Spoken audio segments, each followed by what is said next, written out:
Assalamualaikum warahmatullahi wabarakatuh. Perkenalkan, nama saya Marlin, Prodi Pendidikan Agama Islam, Miftah Ulum Tanjung Pinang, semester 4 pagi.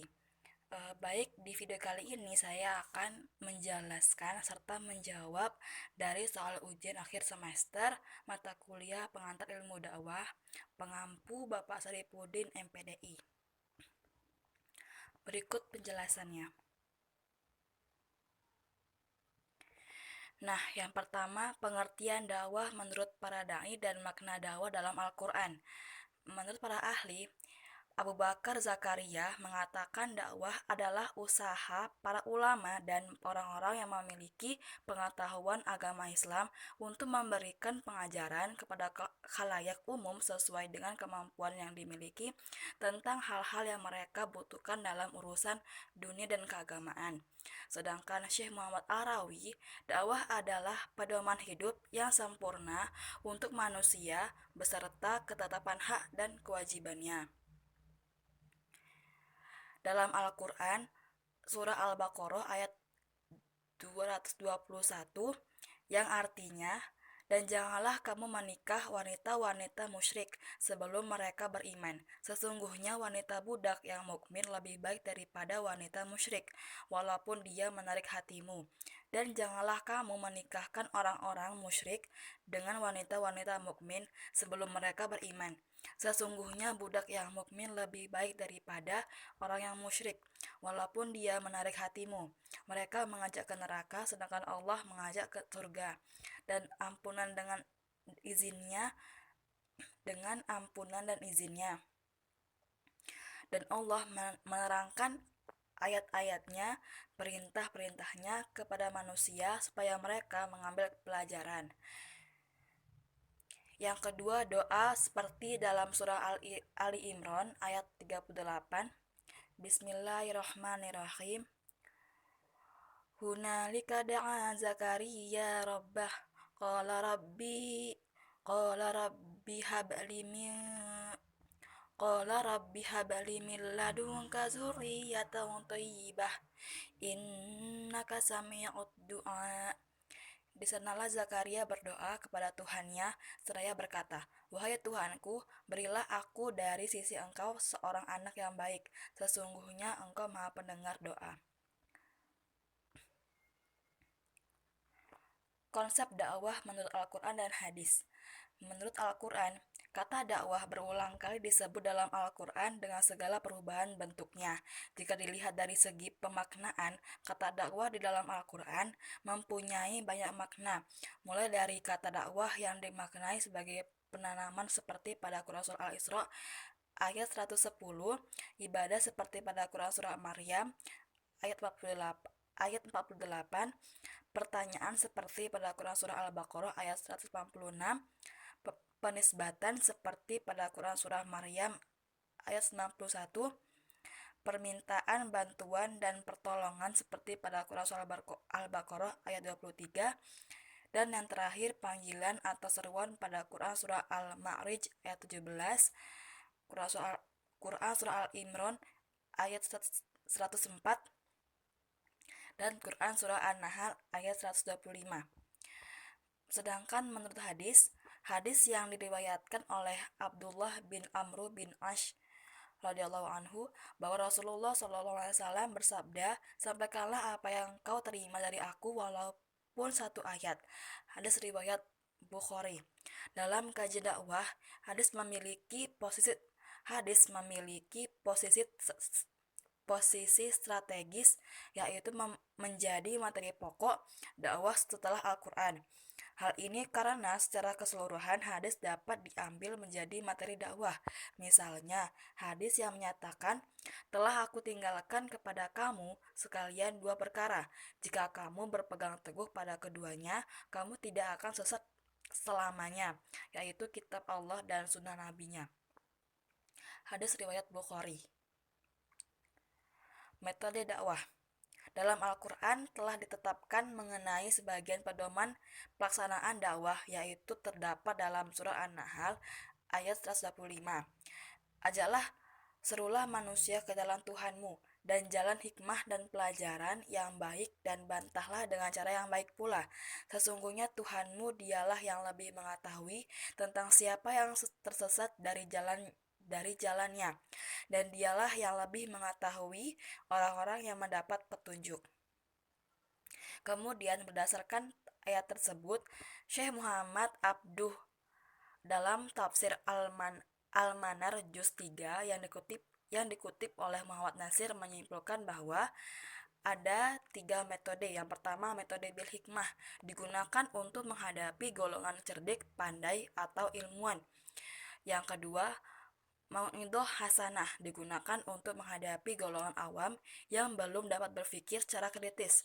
Yang ketiga, mujadalah billati hiya ahsan digunakan untuk golongan di antara dua golongan di atas, yaitu berupa diskusi, tukar pikiran secara baik, karena golongan ini mempunyai tingkat kecerdasan yang belum begitu tinggi sehingga tidak sesuai dilayani dengan hikmah maupun mau'idhah hasanah.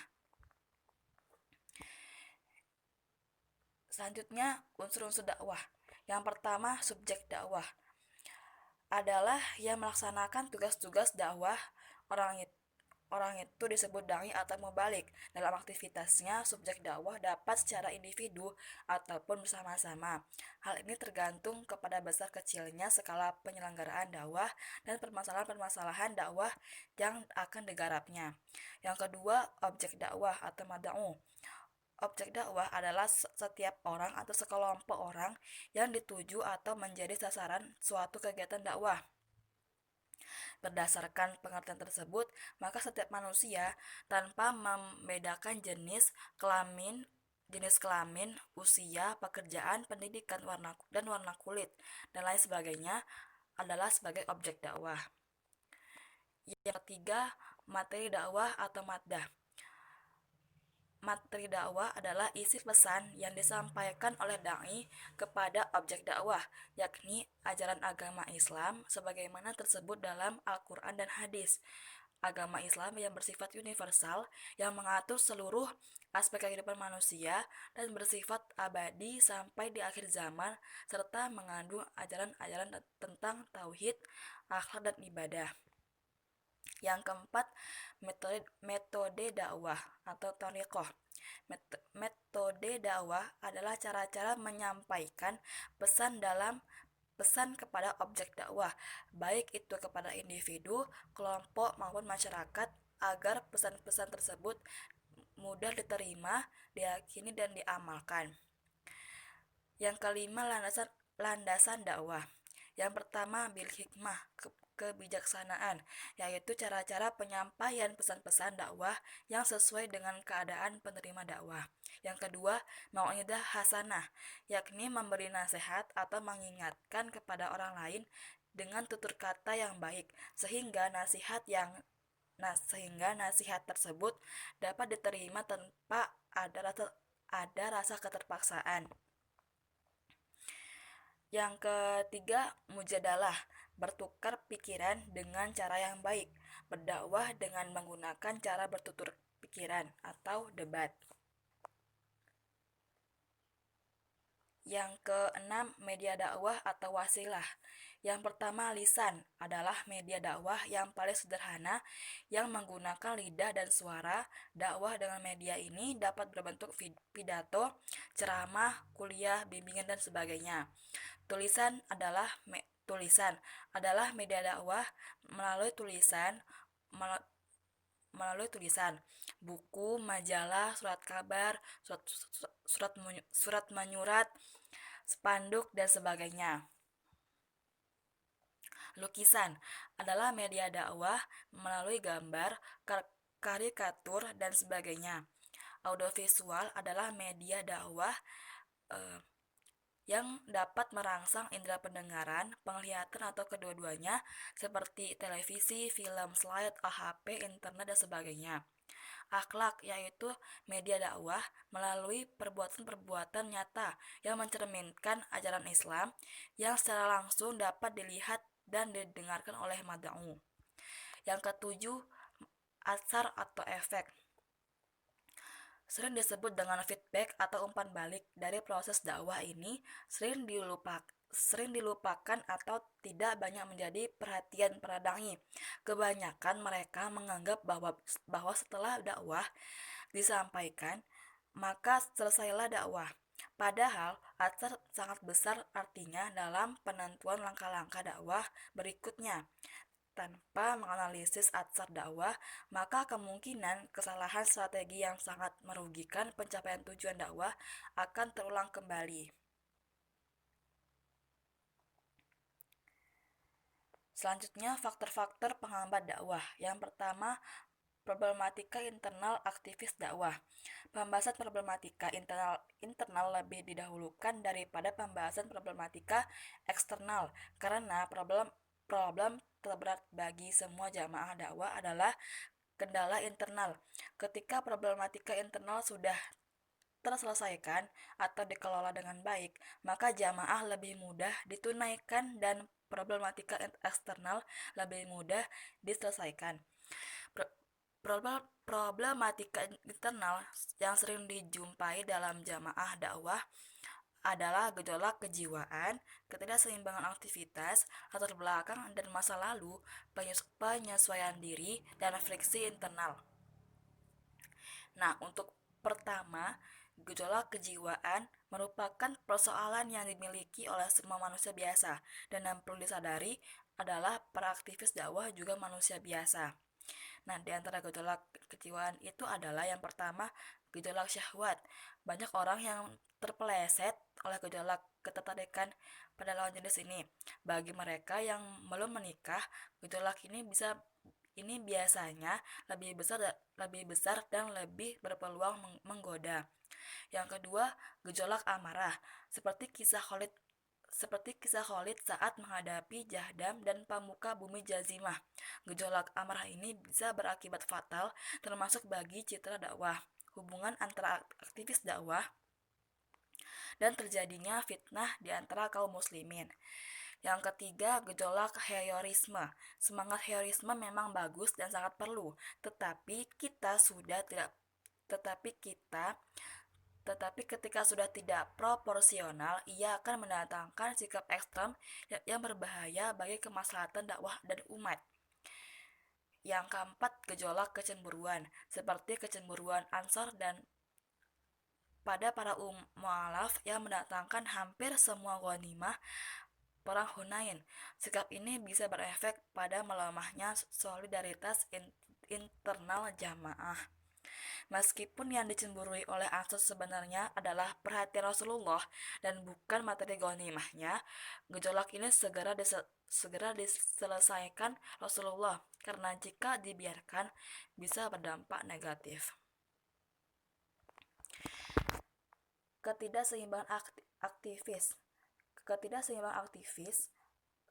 ketidakseimbangan antara aktivis rohaniyah dengan aktivitas lapangan, ketidakseimbangan antara dakwah di dalam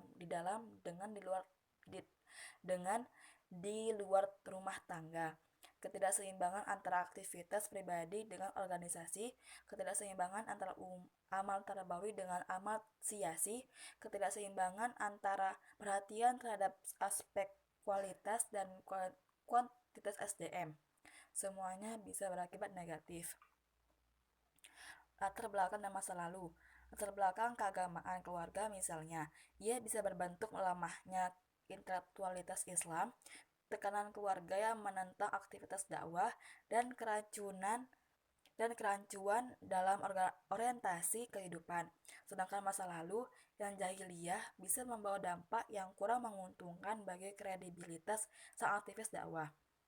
Masa lalu memang bisa diubah, tetapi pengaruhnya bisa dikendalikan. Penyesuaian diri, yakni terhadap karakteristik pendekatan dan sikap dakwah yang melekat pada masing-masing marhalah dan orbit dakwah. Hambatannya bisa karena sifat kelambanan kemanusiaan, kecenderungan jiwa, keterbatasan dan perbedaan sakofah, sampai keterbatasan kapasitas. Untuk mengatasi problem ini dibutuhkan kelembagaan dakwah. Yang terakhir, friksi internal adalah friksi adalah indikasi kelemahan proses tarbiyah. Friksi menandakan adanya kelemahan dalam penjagaan diri pada aktivis dakwah. Restrukturiasi dakwah tepat dilakukan terhadap orang-orang yang telah memahami karakter dakwah itu sendiri.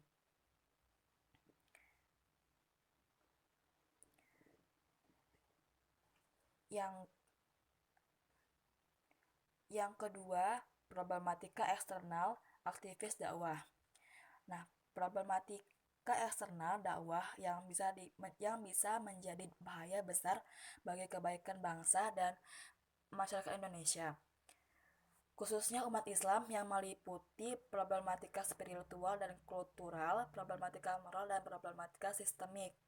Nah, di antara dakwah Indonesia yang menyangkut aspek spiritual dan kultural adalah berhala-berhala modern, baik berupa teknologi yang dijadikan tujuan kebenaran, sains yang diabsolutkan, materi yang ditaati maupun kekuasaan yang dipuja-puja. Sedangkan problematika moral diantaranya adalah minuman keras dan penyalahgunaan obat-obatan, penyelewengan seksual, perjudian dan penipuan, serta tindakan brutal dan kekerasan. Sedangkan yang dimaksud dengan problematika sistemik adalah korupsi, kolusi, dan nepotisme KKN, kemiskinan, kebodohan, dan ancaman disintegrasi bangsa. Dalil yang melarang pada dai yang berdakwah namun tidak melaksanakan isi dakwahnya, yaitu surah Asy-Syaff ayat 2-3. Bismillahirrahmanirrahim. Ya ayyuhallazina amanu lima taquluna ma la taf'alun. Artinya, wahai orang-orang yang beriman, kenapakah kamu mengatakan sesuatu yang tidak kamu kerjakan? Kabura maqtan 'indallahi an taqulu ma la taf'alun. Artinya, amat besar kebencian di sisi Allah bahwa kamu mengatakan apa-apa yang tidak kamu kerjakan. Tafsiran. Tafsir Al-Wajiz atau Syekh Prof. Dr. Wahbah Az-Zuhaili, pakar fikih dan tafsir negeri Suriah. Allah memperingatkan atas ibadah seseorang hamba yang beriman untuk meninggalkan persetujuan atas amalan yang hanya berupa perkataan. Allah berkata, wahai orang-orang yang beriman kepada Allah dan Rasul-Nya, kenapa kalian katakan dari kebaikan atas apa yang tidak kalian kerjakan? Sungguh besar perbuatan jahat ini di sisi Allah, yaitu kalian yang mengatakan tetapi kalian tidak mengamalkan. Karena sebuah amanah yang diberikan kepada manusia yang lain adalah petunjuk bagi kejujuran dan kemuliaan atas tabiat manusia dan baiknya kebiasaan yang mengatakan. Diriwayatkan dari hadis yang dikeluarkan oleh Ahmad dan Tirmizi dari Abdullah bin Salam, bahwasannya para lelaki dari para sahabat berkata, seandainya kami mengetahui sebuah amalan yang sama yang dicintai Allah ketika seorang hamba mengamalkannya, sungguh kami pasti mengamalkannya. Kemudian Allah menurunkan, telah bertasbih kepada Allah apa saja yang ada di langit dan apa saja yang ada di bumi, dan dialah yang maha perkasa lagi maha bijaksana. Wahai orang-orang yang beriman, kenapa kamu mengatakan sesuatu yang tidak kamu kerjakan? Berkata Abdullah bin Salam, maka Rasulullah SAW membacakan ayat tersebut kepada kami. Ini adalah hadis yang disebutkan Ibnu Katsir dalam tafsirnya. Kemudian Ibnu Katsir berkata, sesungguhnya ucapan yang tanpa pembenaran dengan amal menjadi penyebab celaan dan sesuatu yang tidak disenangi adalah sebesar-besar sesuatu yang dibenci dan membuat kemurkaan. Metode dakwah struktural dan dakwah kultural, serta bagaimana menyikapi dakwah struktural dan kultural. Metode dakwah melalui pendekatan kultural. Pendekatan kultural adalah berdakwah bertujuan untuk membumikan ajaran Islam di tengah-tengah masyarakat sehingga umat Islam dapat memahami dan mengkaji agama sebagai ungkapan kebutuhan makhluk budaya dan makhluk sosial. Pendekatan pendekatan kultural dalam berdakwah bersifat persuasif dan menyejukkan. Hal ini sejalan dengan istilah bersatu dalam akidah toleransi dalam masalah furu'iyah dalam menghadapi umat al-ijabah, objek dakwah yang telah memeluk agama Islam. Pendekatan pendekatan kultural dalam berdakwah berarti penjabaran nilai-nilai yang terdapat dalam Al-Quran dan Sunnah ke dalam bentuk gagasan, materi, tingkah laku, dan norma. Metode dakwah melalui pendekatan struktural. Dakwah struktural dalam kegiatan dakwah Rasulullah muncul strategi dengan pendekatan struktural. Ketika Rasulullah mengirimkan pesan dakwahnya kepada raja-raja dan penguasa negara melalui para delegasi, para raja dan penguasa tersebut dapat diharapkan masuk Islam sehingga pengikutnya juga mengikuti jejak dan agama sang penguasa. Dakwah struktural adalah dakwah yang dilakukan dengan pendekatan struktur. Istilah lain dakwah struktural adalah dakwah yang memanfaatkan susunan jabatan kepangkatan dari dai atau mad'u. Struktur menggunakan pendekatan struktur karena mereka semua adalah seorang raja atau pimpinan negara atau kelompok. Peran ganda Rasul adalah sebagai pembawa risalah kepada masyarakat luas sekaligus sebagai kepala negara, pemimpin bangsa. Kepribadian beliau sebagai pemimpin nampak pada perilaku yang senantiasa mencerminkan sifat-sifat kepemimpinan Allah. Nah, cara menyikapi dakwah kultural dan dakwah struktural adalah yang pertama memahami yang pastinya kita harus paham makna dakwah struktural itu bagaimana dan dakwah kultural itu bagaimana. Yang kedua, dakwah kultural dan dakwah struktural itu berbeda-beda dalam segi strategi dan penguatannya. Jika dakwah ini digabungkan, maka akan melengkapi satu sama lain. Yang ketiga, tidak membanding-bandingkan, karena pada dasarnya cara berdakwahyanya sama. Hanya saja strategi yang digunakan untuk berdakwah itu yang berbeda. Yang keempat, tidak terprovokasi dengan dakwah yang berbau negatif. Tujuan, manfaat, dan hakikat dakwah. Dari segi objek dakwah, penyelenggaraan dakwah bertujuan terbentuknya pribadi muslim yang taat kepada Allah Subhanahu wa taala dan berakhlak mulia. Terbentuknya keluarga sakinah, terciptanya masyarakat yang sejahtera, damai, dan islami, dan terbentuknya masyarakat dunia yang penuh dengan kedamaian, ketenangan, keadilan tanpa adanya diskriminasi dan eksploitasi. Sedangkan tujuan dakwah ditinjau dari segi materi dakwah meliputi tujuan akidah, tujuan akhlak, dan tujuan umum, dan tujuan hukum. Tujuan akidah tertanamnya akidah yang mantap bagi tiap-tiap manusia. Sedangkan tujuan akhlak terwujudnya pribadi muslim yang berbudi luhur dan berakhlakul karimah. Dan tujuan hukum terbentuknya umat manusia yang mematuhi hukum-hukum yang telah disyariatkan Allah Subhanahu wa taala.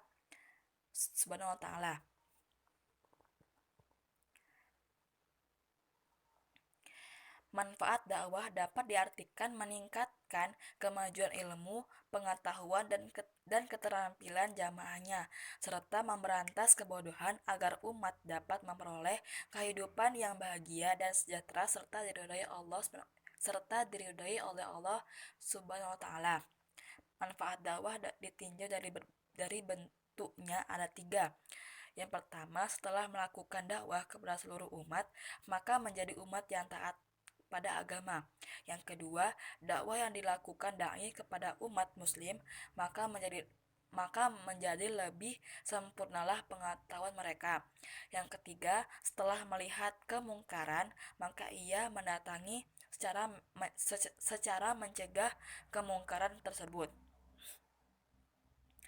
Secara sederhana, hakikat dakwah dapat dikaji dari dua sudut pandang. Pertama, sudut pandang normatif, kedua, sudut pandang empirik. Secara normatif, hakikat dakwah lebih banyak didasarkan atas pemahaman manusia terhadap sumber ajaran Islam, baik yang termaktub dalam Al-Quran maupun hadis. Hal tersebut dapat dilihat dari unsur-unsur penciptaan manusia seperti yang digambarkan dalam diagram berikut ini.